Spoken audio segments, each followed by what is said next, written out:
special place. It's the place where only around 65 of the very best young musicians get to come and focus purely on performance.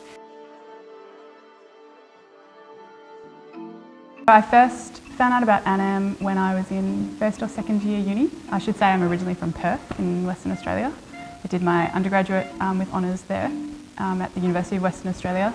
And then a lot of my friends came to Anam, and I've just heard stories of how incredible it was, and I used to go on the website, and that was before they accepted percussionists because it was quite a small school at that time. They didn't have brass or percussion. And then when they did take percussion, I was just over the moon and incredibly excited, and I got a new teacher in the last year of uni, and I phoned her up at the start of the year. I remember the conversation. I said, I really want to apply for Anam. For a musician who wants to study at Anam, there's an audition process. It's quite a competitive process. There's only around 25 places that will be available every year.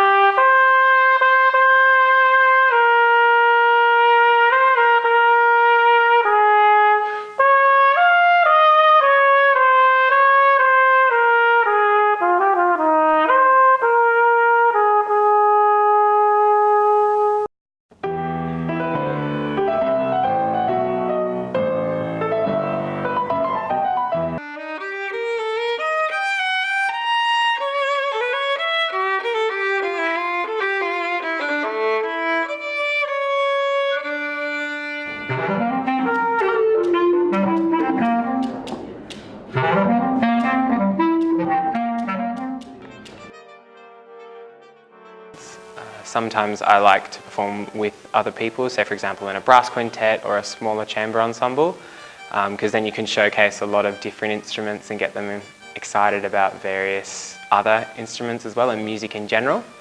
But every now and then I'll try and perform a lot of solo repertoire that's not too wacky, not too modern and kooky, just to make sure that it's accessible for a lot of people so that they can enjoy the music. Our quartet sort of prepared and rehearsed leading up to it, and we played various repertoire from Beethoven to Schubert to a contemporary Australian composer, Paul Stannard. I also play to smaller groups because I do some music works, and they often attract smaller audiences, but the people are very keen about the particular content of the works. So I love playing to large community audiences and smaller, more particular audiences as well. So we played the show to about 2,000 children across 5 different regional centres. And there was heaps of community members there, so there were the children and their parents, and other community members came along to see the show, so that was really exciting. Well, body percussion really encompasses anything that you can do with your body, so leg slaps or clicks or stomping or, you know, cool sounds with your mouth, you know, it's like a combination of whatever you want really, yeah. And we give that to the public to enhance just life, enrich the community. The Anam audience in itself is a bit of a community. We often see them quite a lot attend all the concerts. It's often just a spontaneous kind of perform and then it's gone. It's the beautiful ephemeral nature of music, that it's just there for an instant.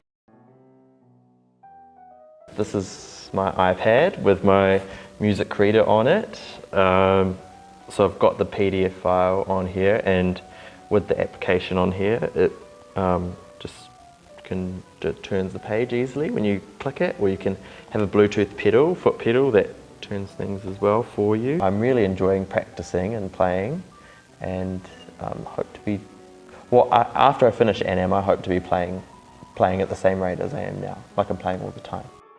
I regularly get together with I'm a part of a brass quintet. We formed as a part of Anam, but we often perform outside of Anam. And that's a really fun way to sort of just break out of the typical concert sphere and have a little bit of fun. We recently did a concert at a pub where we did Disney arrangements.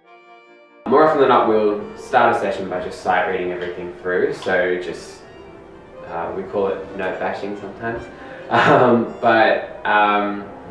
It's getting used to a piece, not only practicing your own part, but then seeing how it fits in with everyone else's. An example of a musical idea is like how you phrase a certain line, or how certain lines fit in with one another, or balancing a chord.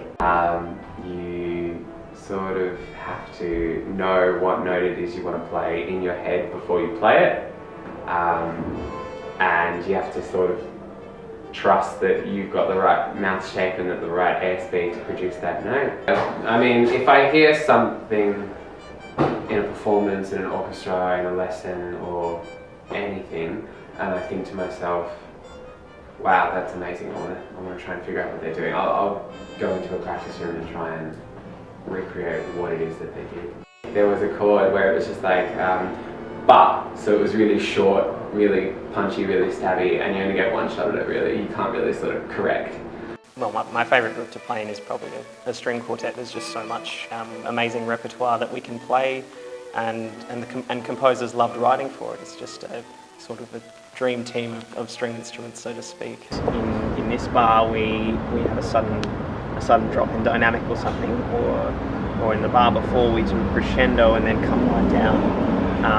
And then we test that in rehearsal, and then when it works, there's sort of this energy that we all sort of feel, and we're just like, wow, that was really cool, that really works, let's do that, and then we write it in, and then it's sort of locked in for the performance. Well, Anam all year round brings in guest artists from all around the world. Anam, they treat us like professionals, and it just feels really, really great to get that respect from these wonderful, wonderful musicians. Here at Anam we have quite a few students who can sing, and one of those students decided it would be a great idea to sort of get some male voices together and start a singing group.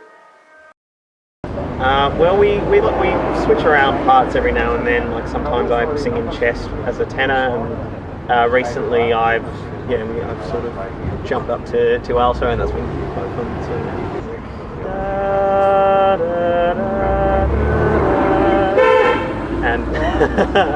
And falsetto would be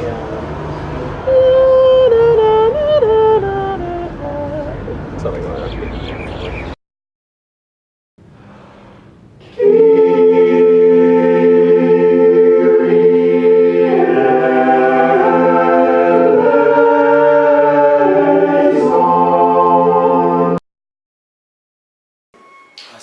It's just a lovely neighbourhood, South Melbourne. It's even though it's big in scale, it kind of feels small because you see the same people every day. I love getting to work in the South Melbourne Town Hall. It's an amazing old building, and it's got a real character of its own, and it's pretty wonderful being located in South Melbourne. There's a lot of fabulous cafes, so if I do need to pop out and have something to eat, there's lots of excellent opportunities, and lovely having the market. I moved to Melbourne to study at Anam, so it's been the centre of my life here. This is the first thing I did in Melbourne is come to Anam and study here, and so it's really shaped what I do here, set me up with a network of friends and colleagues and connections in the arts and wider community. I mean, I have lots of friends at Anam, and I love coming to watch their recitals, and any opportunity I can, I come to the concerts here because they're amazing, and it's lovely to sit in the audience and not have to stress about moving the gear on stage. It's really helped me build and develop my career as an emerging artist. So I owe a lot to Anam, I'm very grateful.